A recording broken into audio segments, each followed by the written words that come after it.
আমিও তো মোবাইলে অ্যালার্ম দিয়ে রাখলাম। রমেশদার ঘুমে ডিস্টার্ব হবে দেখিয়া অ্যালার্ম কি বন্ধ করে রাখলো?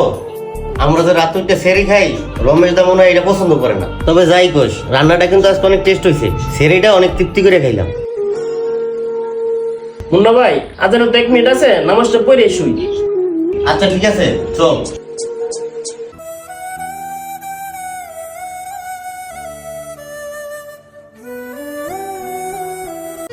মুক্তার, আজকে তোর কাছেও টাকা নাই, আমার কাছেও টাকা নাই, ইফতারি করবো কিভাবে? তাহলে একটা কাজ করি, রমেশদার একটা ফোন দেই, ফোন দিয়া দেখি তার কাছে কিছু টাকা হাওলাত পাই কিনা।